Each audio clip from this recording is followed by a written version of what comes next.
Bueno, enseguida vamos a hablar de la actualidad política, esta que gira sobre sí misma. Parece que en las últimas horas se ha producido un acercamiento entre el Partido Socialista y Ciudadanos. Sabemos que los números no llegan para que ambos aprueben la investidura de Pedro Sánchez, pero antes vamos a volver a un lugar en el que a lo mejor nunca tendríamos que haber estado, que es el Monte Gallast, la ciudad de la cultura.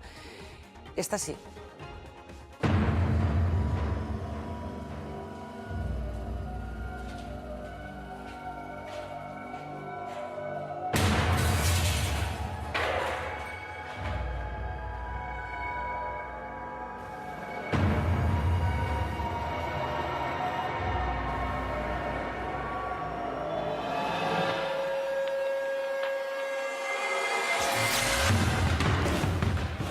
Andamios, vallas, reparaciones.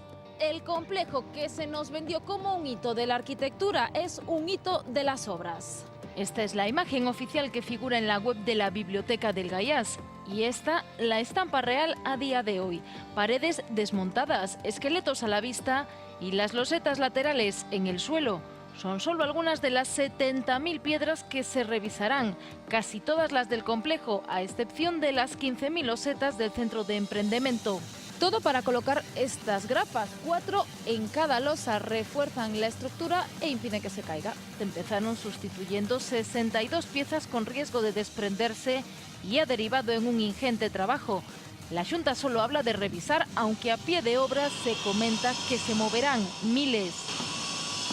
Reparaciones derivadas de errores de construcción, pero no del diseño del proyecto, matiza la Xunta.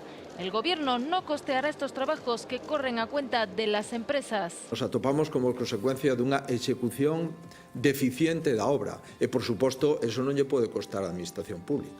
La misma explicación que se ofreció a los ciudadanos cuando en 2014 aparecieron grietas de 8 metros en los tejados. Con cara de tontos, ¿no?, cuando venimos aquí y encima vemos la gran obra que han realizado los constructores, ¿no? Aunque las reparaciones no supongan un desembolso a mayores de los 300 millones de euros que costó la obra, sí hay perjuicio.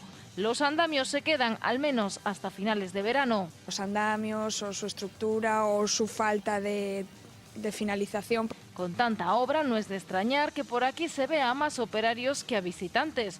Unos descolocan losetas mientras otros continúan con los trabajos de jardinería del futuro bosque de Galicia. Por aquí caminan también los funcionarios y personal de la Xunta trasladado a las oficinas del Gallás. Cómodo non é, porque isto non estaba diseñado para o que se está utilizando, claro. ¿Qué oficina? Exactamente. Ramón es usuario de la biblioteca. Bonita a la vista, pero Es poco funcional. Es muy frecuente que haya ruidos continuos.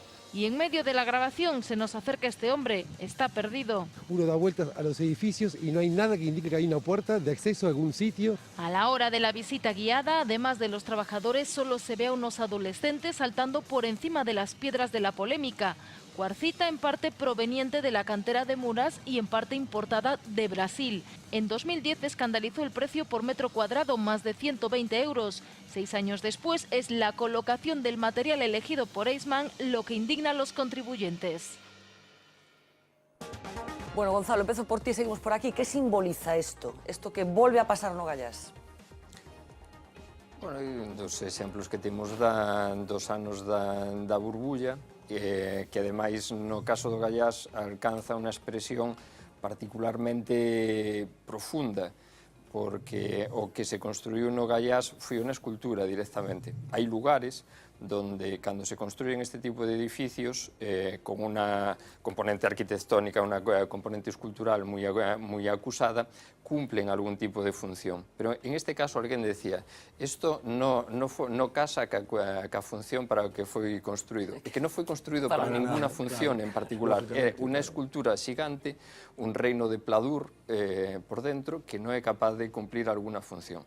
No obstante, sí me gustaría decir que una vez que temos isto aí e que nos vale tal cantidade de diñeiro, creo que valería a pena facer un esforzo por pensar como en este caso se fai de tripas corazón e conseguimos sacar algún partido desto. É dicir, creo que a etapa de que isto es un desastre eso es un desastre, eso es un lugar de consenso e é injustificable.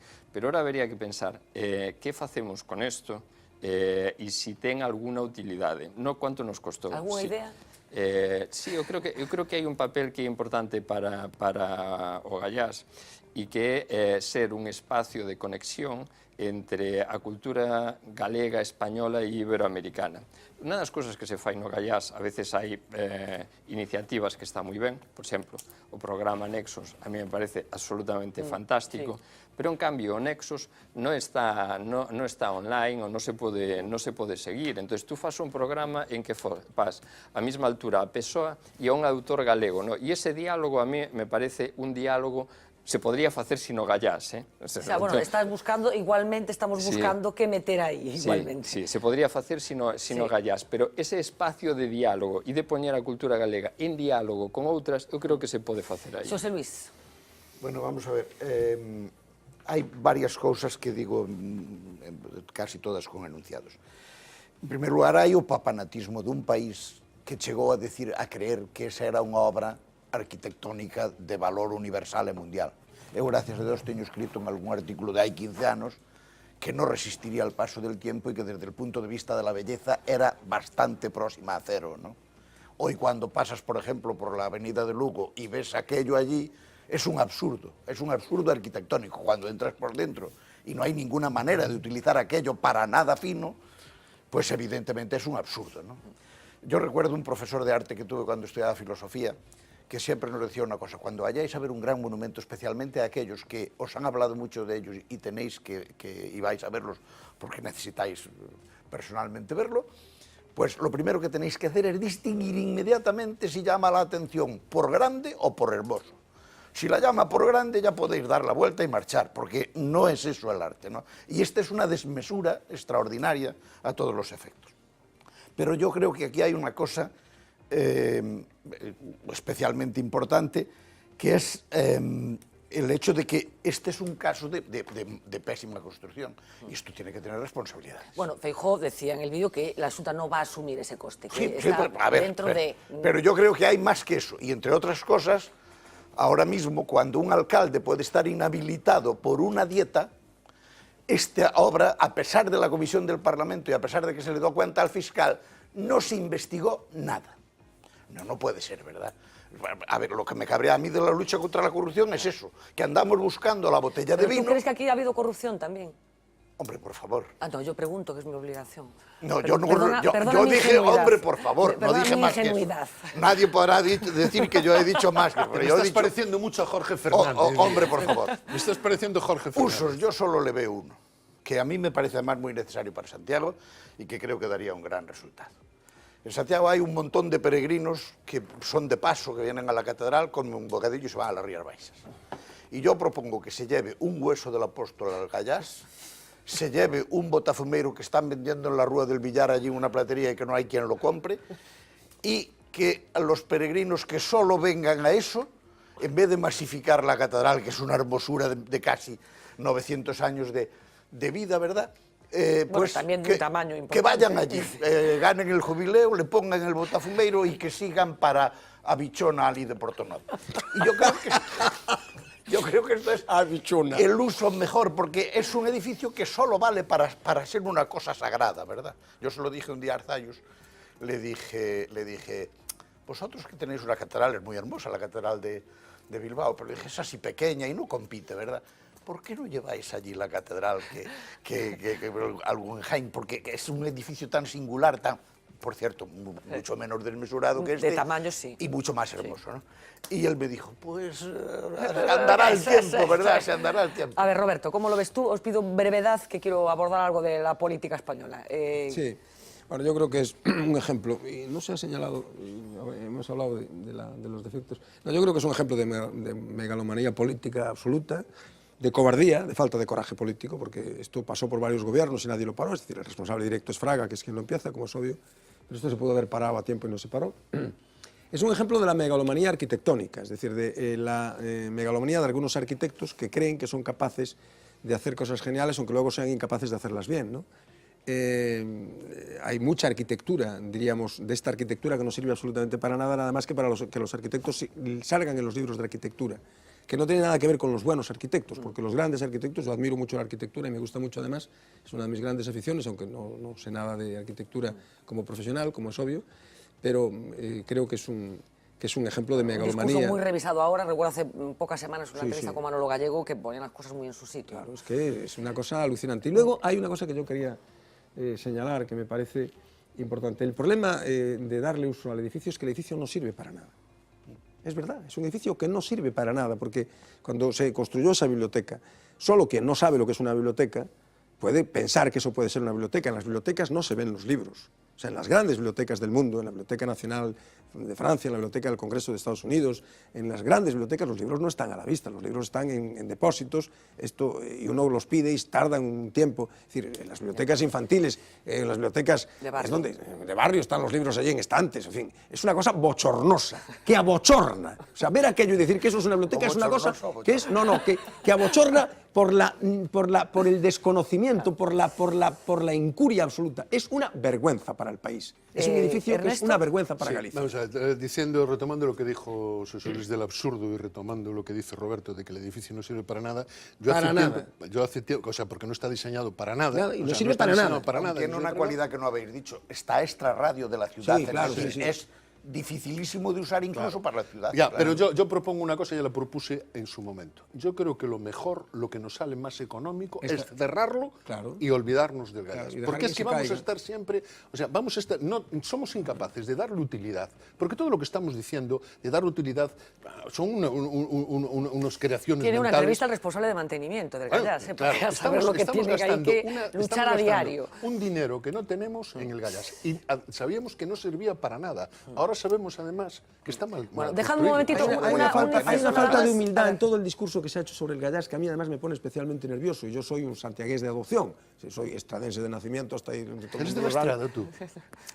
No, es que no sabíamos que eres de la Estrada. Pregunte, pero no moleste.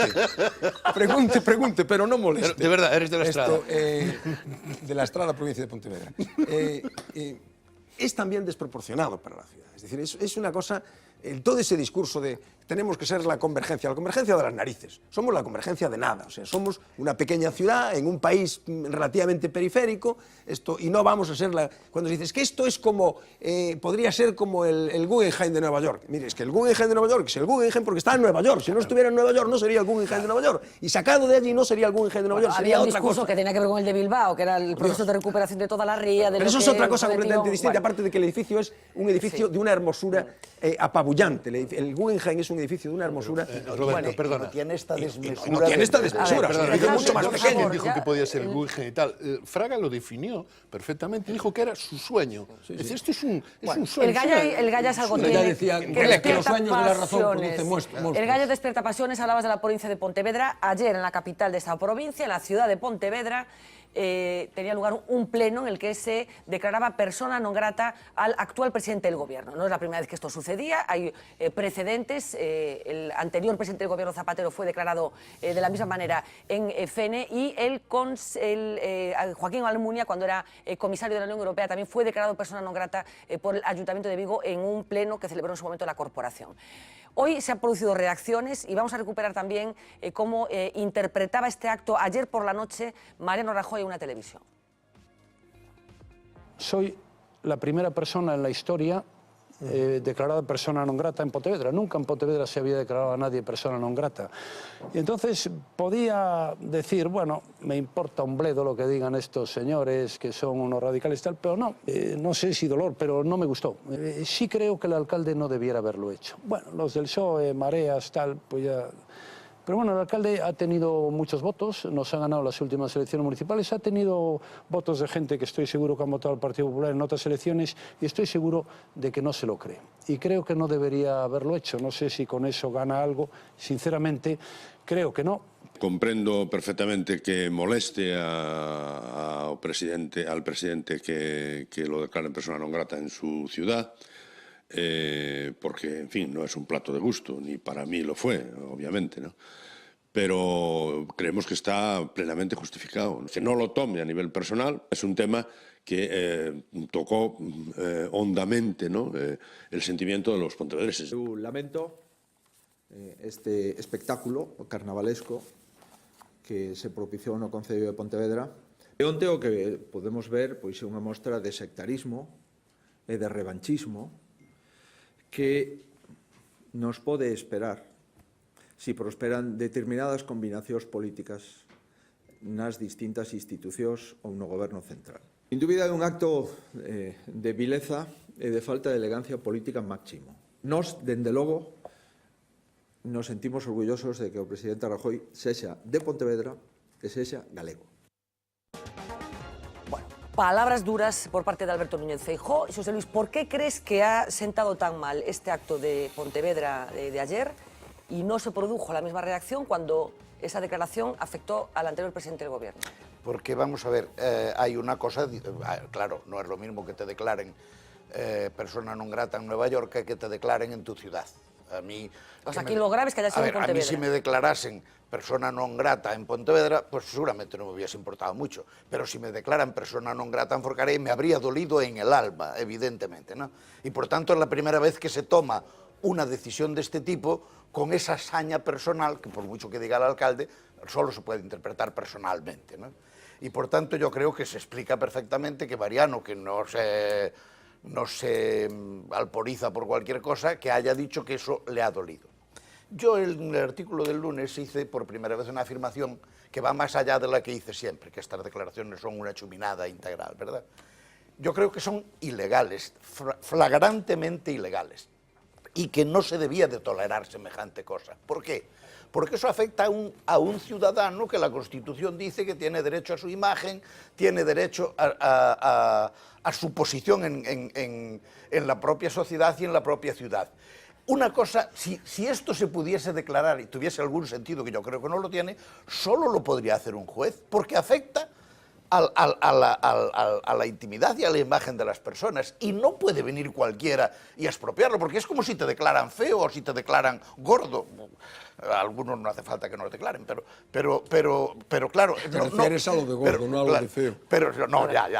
Pero no puede ser esta ligereza cuando estamos hablando constantemente de la enorme cantidad de derechos que nos estamos inventando cada día, que casi no se puede hablar.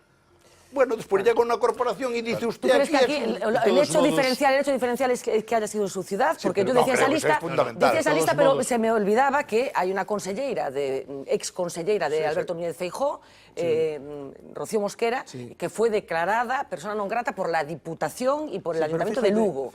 Me llama la atención, ¿Qué tienen en común todas esas declaraciones de persona non grata?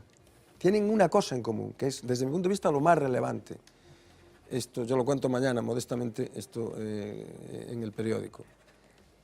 Es que todas son ahora. Son todas recientes, es decir, son todas de los últimos... Bueno, la de Zapatero. Bueno, no, por eso digo, de la política que se inaugura en los últimos años. Bueno, antes, pero esas figuras de una manera o de otra, es decir, había lo de, ¿cómo se llama?, en positivo, hijo predilecto... No, pero eso es otra cosa completamente distinta. Bueno, pero quiero decir, pero puede haber una demanda de, igual que una corporación tiene la ocasión de primar o de alzaprimar, esa palabra horrible, a una persona, pues también utilizan un recurso para censurar un comportamiento. A mí lo que me interesa no es tanto el hecho en sí mismo. Yo comprendo que alguien, a mí me pasa como a José Luis, si me declaran persona non grata en Murcia me da igual, pero si me declaran persona non grata en la Estrada se van a enterar de lo que vale un peine. Esto, ¿qué quiero decir? Esto tiene que ver con un encanallamiento de la vida política.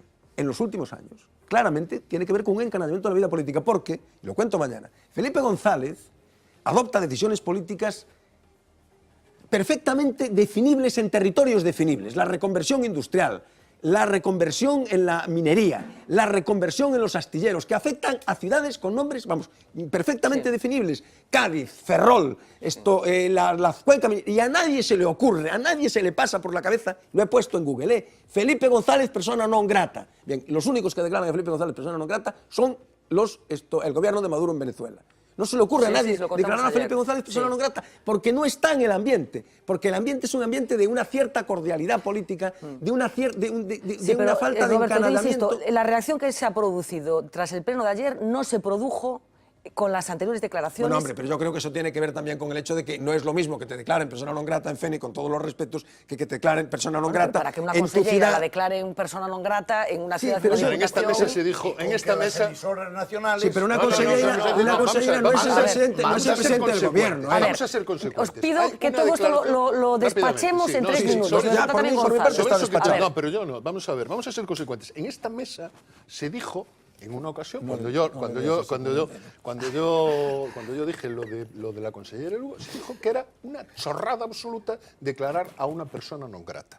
Que era una chorrada. Incluso alguno del Partido Popular dijo que eso que le daba exactamente igual, sentado donde estaba Reiro. Ahora resulta que se ha montado un gran escándalo porque que se declara a Mariano Rajoy. Pero es más, ¿es que el Partido Popular nunca declaró a nadie persona non grata? Sí, seguro que también. Claro, vamos a ser... Yo lo único que pido... No, yo no estoy diciendo ni que bien ni que mal. Yo lo único que pido es que seamos consecuentes. Es diplomática, ¿no? Es una figura diplomática. Ahora no se sabe latín y por tanto no, hay una... Es que seamos consecuentes. Está la Convención de Viena, la persona non grata es una figura diplomática. Es un ámbito diplomático que no tiene nada que ver. Una declaración. Sí.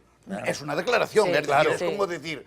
Era rubio, sí. Pero seamos consecuentes. Pero otra cosa es cuando eso se institucionaliza y hay que suponer que tiene alguna consecuencia. Y un segundo apunte, seamos consecuentes. El Partido Popular tiene que ser consecuente, que en este tema, como en otros muchos, no lo es. Segunda cuestión, es que lo que ha conseguido Pontevedra con esta declaración no ha sido decir que Mariano Rajoy, que es un señor que no es grato en su ciudad. Lo que ha conseguido ha sido colocar en Sevilla, en Almería y en Murcia el problema de ENCE.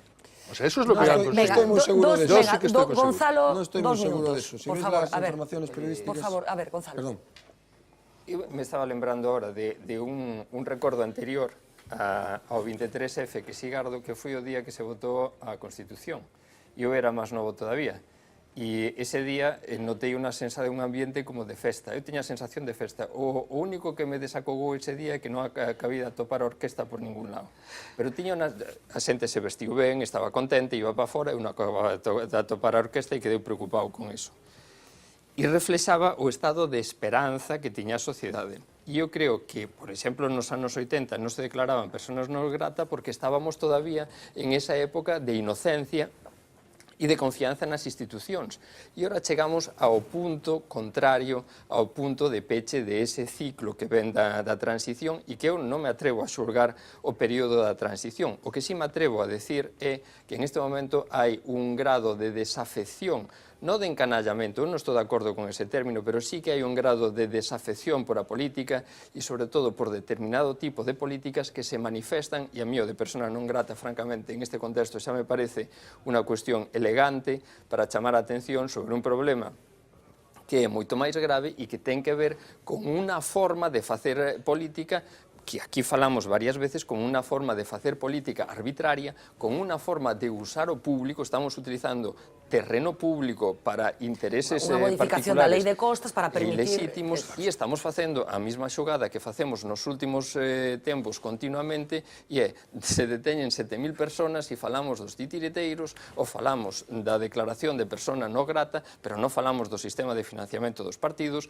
non falamos con que non falamos da pérdida de productividade da economía como consecuencia de unha mala un español que non teña falado negativamente da financiamento dos partidos. Eu creo que no debate público acaba pesando moito máis isto que estes outros temas. Que empezó en el año... Hasta el FLOC. Sí, el FLIC y FLOC, que creo que es del año 78, 79. Sí, poco después de llegar. No, ya era Felipe González, presidente. 83, 84. Con Felipe. Bueno, pues FLIC y FLOC. Desde entonces venimos hablando de eso, no hablamos de otra cosa. Yo, poner encima de la mesa lo que ha pasado con todas estas declaraciones en los últimos tiempos, que tienen que ver con lo que ayer sucedió en Pontevedra también, y con esa situación de ENCE en la ría, con esa prórroga, como saben ustedes, de la concesión por nada más y nada menos que 60 años después de que se produjera, ayer lo explicamos en el programa, una modificación de la ley de costas que permitió que este tipo de instalaciones siguieran ocupando ese tipo de terrenos que son públicos, como recordábamos también ayer. Nos vamos al plato de informativos. Uxía Rodríguez nos va a contar otras cosas de este martes. Fue una de sus grandes promesas cuando llegó a la presidencia de los Estados Unidos. Casi 8 años más tarde, Barack Obama está decidido a cerrar Guantánamo. Es su último intento. El inquilino de la Casa Blanca ha convocado a los medios de comunicación solo para decirles esto. Va a cerrar el penal que dice es una mancha para el país donde no se ha alcanzado un solo veredicto. Nada más pronunciar esas palabras desde el Capitolio, los republicanos le han recordado que no tiene mayoría en el Senado.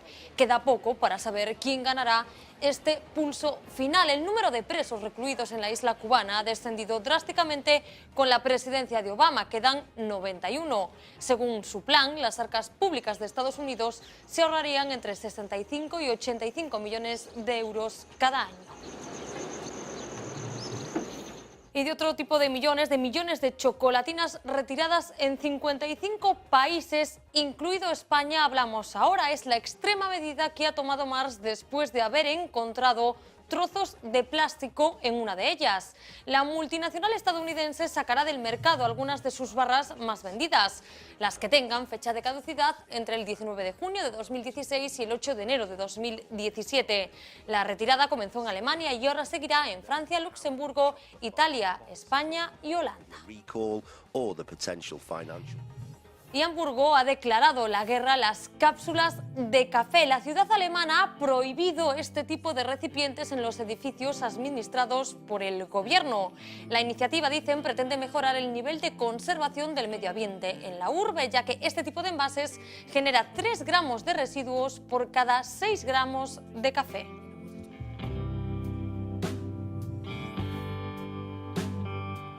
Irán redobla su oferta por la vida del escritor Salman Rushdie, $600.000. Esa es la cantidad que varios medios estatales han donado para aumentar la recompensa que irá destinada a quien dé muerte al autor del libro Los versos satánicos. En 1989, el ayatolá Khomeini emitió una fatua en la que hacía una llamada a los musulmanes del mundo para acabar con la vida de Rushdie. Su obra, aseguraban, era una blasfemia. Casi 10 años después, el régimen iraní aseguró que el edicto religioso había caducado. Sin embargo, en 2005, el actual ayatolá declaró que seguía en vigor. Hoy lo hemos comprobado. El sueldo es de 30.000 euros al mes, 250.000 al año, $250.000. Dan no 1, sino 3 meses de vacaciones y, sin embargo, nadie lo quiere. Es el anuncio de trabajo que lleva publicado 2 años en el diario británico The Guardian. Es para un médico en Nueva Zelanda. Con estas condiciones se estarán preguntando cuál es el inconveniente. Y el pero de esta vacante para un médico de atención primaria es tan solo el lugar en el que se encuentra, Tokoroa, una localidad de 13.000 habitantes a 90 kilómetros de la ciudad más cercana. Su actual facultativo tiene 61 años y está a punto de jubilarse. A veces tiene que atender hasta 43 pacientes al día él solo. Por ahora no hay ningún sustituto a la vista. Y seguro que se acuerdan de lo que fue bautizado como ventanning. Llegó a nuestras vidas con la impactante fotografía de esta mujer limpiando los cristales apoyada tan solo en la repisa de su ventana en un 3er piso. Pues bien, parece que ahora la moda ha llegado también hasta otro lugar, hasta el municipio de Apobra. Con esta imagen se encontró un transeúnte que no dudó en grabar a este hombre, como si tal cosa limpiaba así sus cristales, con una naturalidad que llama la atención. Por ahora estas imágenes se han quedado en una simple curiosidad, pero no hay que olvidar cómo terminó otra hazaña en Alicante el mes pasado. Se descolgó por la fachada porque se había olvidado las llaves en casa. La historia terminó con una caída mortal. La suerte ha llegado ya. No, aún no. Se puede caer. Aún ya se ha caído. Pues aquí terminamos este último vistazo a este día. Dios mío, pero qué necesidad. Deja los cristales. En fin, llamativas imágenes. Nos vamos al Off the Record de hoy, inspirado por todo eso que está sucediendo en Valencia y con esa increíble comparecencia de ayer de Francisco Camps. Off the Record. Todas las especies pueblan las tierras del territorio ibérico. Osos, ciervos, gamos. Hay un lugar, nuestro favorito sin duda, que destaca por su riqueza biológica y su diversidad sin parangón. Se preguntarán que dónde se puede encontrar hoy en España semejante paraíso zoológico. Pues en el Levante, señores. Esa tierra donde encontramos lo más salvaje de la política, como el famoso Tenientus alcaldusie, de la familia de los Urdangarinus collegius, ejemplares de naturaleza agresiva y a los que no conviene acercarse demasiado. porque me da la gana. De naturaleza esquiva y hoy prácticamente desaparecida de las alguna vez fértiles llanurias del Turia, tendrán suerte si en sus expediciones logran captar alguna imagen de los gráciles movimientos de un ejemplar de bárbara adulta. Más sencillo será encontrar a este otro espécimen, una raza extraña de político aún por clasificar para la ciencia, cuyo hábitat natural son los juzgados y que se caracteriza por su caminar de p***o amo. Así es cuando entra... Así es cuando sale... Así es cuando habla. ¿Y por qué lo hacías y ahora...? Porque era un yonki del dinero. Madre mía, y suele ser confundido por razones obvias con Saruman el Blanco. Algo se corrompe en el corazón de la Tierra Media. Pero por lo que realmente estamos de enhorabuena es por la reaparición de una especie que muchos consideraban extinta. Para nada, que es absolutamente falso. ¿Y nosotros que nos alegramos? Pues aquí estamos, en otro lío. Sí, otro lío. Pero ya está bien. Es que, bueno, no salgo de una y ya estoy en otra. Es que es un horror, es que no tiene sentido. Pero eso es lo de menos, porque aquí lo que importa es que hay muy pocos políticos que puedan estar tan cerca de Shakespeare. He intentado además durante este tiempo no estar, hablar, no hablar. Y al mismo tiempo tan cerca del reggaetón. Hoy. Y la pregunta es, ¿ese movimiento de caderas en plena rueda de prensa nace o se hace? Pero bueno. Pero vamos, que el hombre estaba ayer indignado. Indignado. Mi nivel de indignación es ya absoluta. Estoy harto, completamente harto. Esto es absurdo, pero vamos a ver, por el amor de Dios, ¿me pueden dejar en paz? Que él cree en el Estado de Derecho, ¿eh? ¿Cómo no voy a creer en el Estado de Derecho? De todas formas, el Estado de Derecho de Francisco Camps, más conocido como... Yo, Paco Camps... Es curioso, para empezar, a él que no le rayen jueces, fiscales y compañía, que si quieren algo le manden un WhatsApp. Que no venga a detenerme a casa, ni me investigue ni me impute.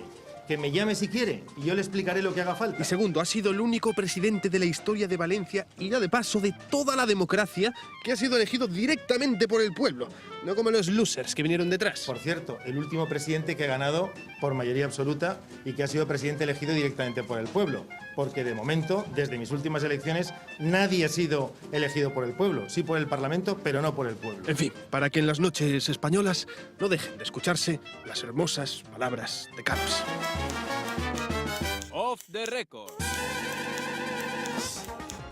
Bueno, Francisco Camps, con esa particular forma que tiene de comunicar. Señores, muchísimas gracias por acompañarnos en esta intensa y variada noche. Hay que reconocerle una cosa, el traje que tenía estaba bien hecho. El traje estupendo. Lo había pagado, sí. lo había pagado, era de los de regalo. Sí. A ver, yo no me voy a meter en eso, no me metí en lo del Gallardo. Debía de estar apurado, porque el hombre sudaba para tratar de explicar, bueno, lo que estaba pasando. Algo de Colacao. Sería. Nos vamos, regresamos mañana, como decía, a partir de las 10 de la noche. Hasta entonces, sean felices.